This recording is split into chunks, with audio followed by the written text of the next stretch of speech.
La Fédération québécoise de camping et de caravaning nous informe à nouveau cette semaine avec sa directrice des communications, Mme Louise Gagnon. Bonjour Louise. Bonjour Pierre. Cette semaine, on va parler d'un sujet fort intéressant, les déceptions. Pourquoi je dis intéressant? Parce qu'on veut éviter que ça se reproduise cet été. Et plusieurs campeurs, parce qu'on va parler camping, sont déçus de leur emplacement. Une mauvaise recherche les amène à un endroit qu'ils n'aiment pas du tout. C'est ça. Et c'est quand même la base de la réussite d'une sortie en camping, c'est le site, le terrain de camping comme tel. Donc, pour éviter ces déceptions-là, d'être déçus, il y a des choses faciles à retenir qu'on peut faire avant le départ pour nous assurer que le terrain de camping et l'emplacement correspondent bien à nos goûts. Alors, bien sûr, il y a le bouche à oreille. Quand on a des amis qui campent de la même façon que nous, qui peuvent nous recommander un terrain de camping, c'est de loin ce qu'il y a le mieux. Mais en l'absence de ce truc-là, qu'est-ce qu'on peut faire? On a des outils de recherche comme le Guide du camping pour le Québec, dans lequel est répertorié tous les terrains de camping.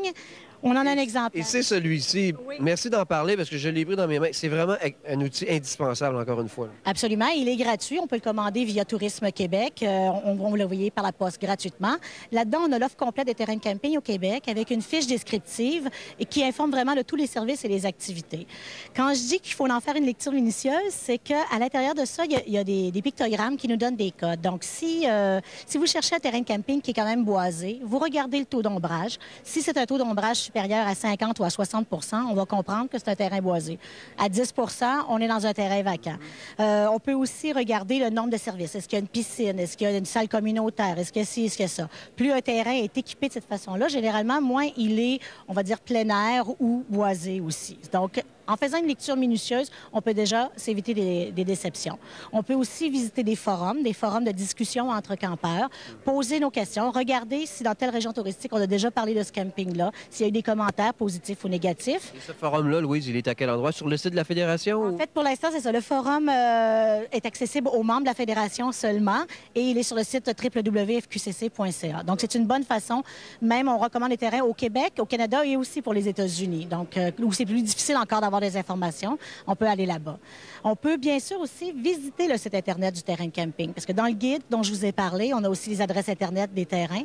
On les visite, on va consulter le plan du terrain de camping, on voit comment est-ce que c'est aménagé, où sont les emplacements avec 3 services, 2 services. Ça aussi, plusieurs sites de terrain de camping offrent des photos des emplacements. On peut les regarder avant. Tout ça avant de faire votre réservation. Et finalement, il ne faut jamais hésiter non plus à téléphoner au terrain de camping. Normalement, un exploitant qui veut bien servir sa clientèle est là pour répondre à vos questions. Lui dire, bon, ben moi, je suis tel genre de campeur, j'ai tel type d'équipement, je veux une région plus boisée, est-ce que vous avez ici? Posez vos questions, discutez avec lui, puis essayez de trouver le bon emplacement. Et réservez aussi à l'avance. Ça, c'est une chose importante. C'est de plus en plus populaire, le camping, pour ne pas être déçu. Réserver à l'avance, c'est jamais une mauvaise idée. Et confirmez votre réservation avant de partir, comme quoi elle est bien faite et bien retenue. Bien, Louise, il n'y a aucune raison maintenant d'être déçu cet été, à commencer par ce magnifique guide du camping qui est disponible avec la FQCC. On est membre et on le reçoit automatiquement. Hein? Absolument. Tous nos membres le reçoivent par la poste. Ben, voilà. Un autre avantage d'être membre de la FQCC. Bonjour, Louise, merci. De rien.